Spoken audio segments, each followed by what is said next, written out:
Halo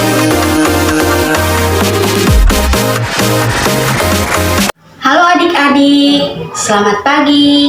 Apa kabar kalian hari ini? Ibu harap kalian selalu sehat-sehat dan selalu baik-baik saja ya. Nah, hari ini kita akan belajar tentang kalor dan perpindahannya. Nah, sebelum itu, Ibu akan menjelaskan pengertian dari kalor. Kalor adalah bentuk energi panas yang ada dalam sebuah benda. Perpindahan kalor adalah kalor yang berpindah dari benda yang bersuhu tinggi ke benda yang bersuhu rendah. Nah, coba kalian perhatikan dalam kehidupan sehari-hari. Ada banyak sekali contoh-contoh kalor dan perpindahan kalor. Sekarang Ibu akan memberikan contoh perpindahan kalor. Yang pertama, tutupan panci akan terasa panas saat kalian memasak. Yang kedua, knalpot motor akan terasa panas saat mesinnya dihidupkan. Yang ketiga, benda yang terbuat dari logam akan terasa panas jika didekatkan pada api. Contohnya saat kalian bermain kembang api, ujungnya akan terasa panas saat kalian membakar kembang api tersebut. Nah, setelah mempelajari pengertian kalor, perpindahan kalor dan contoh-contohnya, sekarang kita akan belajar tentang macam-macam kalor dan perpindahan kalor.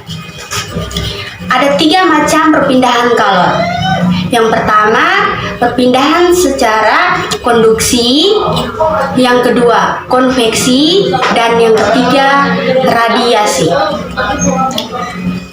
Yang pertama, perpindahan kalor secara konduksi, yaitu perpindahan panas yang terjadi tanpa zat perantara. Perpindahan panas secara konduksi terjadi jika panas mengalir dari benda yang bersuhu tinggi ke benda yang bersuhu rendah. Nah, contohnya ujung paku yang akan terasa panas jika didekatkan dengan api. Yang kedua, knalpot motor akan terasa panas saat mesinnya dihidupkan. Yang ketiga, tutupan panci yang akan terasa panas saat kalian memasak. Nah, untuk lebih jelas, Ibu di sini telah menyiapkan alat dan bahan untuk melakukan percobaan ketiga macam perpindahan kalor. Yang pertama, secara konduksi. Nah, di sini Ibu sudah menyiapkan lilin, pemantik, dan paku, serta sendok dan air. Nah, sekarang Ibu sudah menyalakan lilin. Sekarang Ibu akan melakukan percobaan pertama, yaitu perpindahan kalor secara konduksi. Ini adalah sebuah paku. Ibu akan menempelkan ujungnya pada api ini. Kita tunggu sampai beberapa menit ya.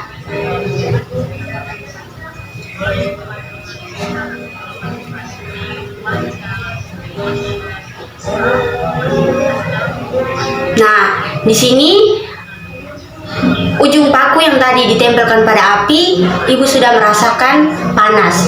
Jadi ini adalah contoh perpindahan kalor secara konduksi. Nah, sekarang yang kedua, perpindahan kalor secara konveksi. Perpindahan kalor secara konveksi terjadi antara permukaan padat dengan benda cair melalui zat perantara. Contohnya dalam kehidupan sehari-hari, minyak goreng yang dipanaskan, air yang dipanaskan, dan terjadinya angin laut dan angin darat. Nah, untuk lebih jelas, Ibu akan melakukan percobaan. Di sini, Ibu akan menuangkan sedikit air.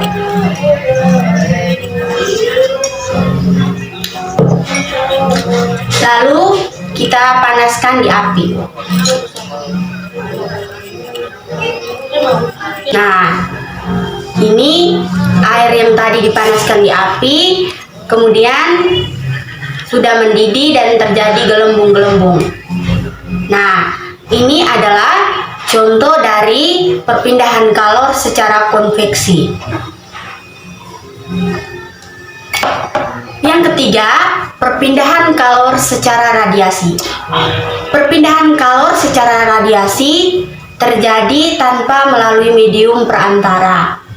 Perpindahan kalor yang terjadi secara radiasi biasanya melalui gelombang-gelombang elektromagnetik. Contohnya dalam kehidupan sehari-hari, yaitu tubuh akan terasa panas saat didekatkan pada api. Yang kedua, ketika kita menjemur pakaian di matahari dan pakaian itu menjadi kering.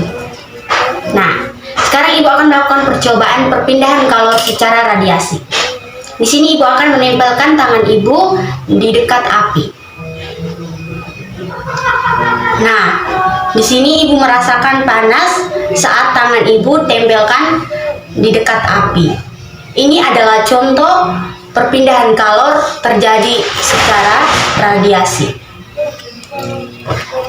Nah, anak-anak, apakah kalian sudah memahami materi yang telah Ibu sampaikan? Dari pengertian kalor, contoh-contoh kalor, dan macam-macam perpindahan kalor.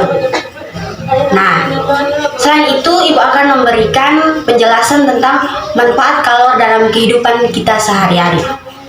Manfaat kalor dalam kehidupan sehari-hari adalah untuk mengubah atau mengatur temperatur pada suatu benda. Contohnya lemari es. Lemari es digunakan untuk mendinginkan makanan atau minuman. Yang kedua, termos air untuk mengatur suhu, untuk mengatur agar airnya tetap aman atau tetap panas. Yang ketiga, setrika. Setrika digunakan untuk merapikan pakaian. Nah, demikianlah pembelajaran kita hari ini tentang kalor dan perpindahan kalor. Ibu harap materi yang Ibu berikan dapat bermanfaat dan berguna bagi kalian semua. Terima kasih, sampai jumpa.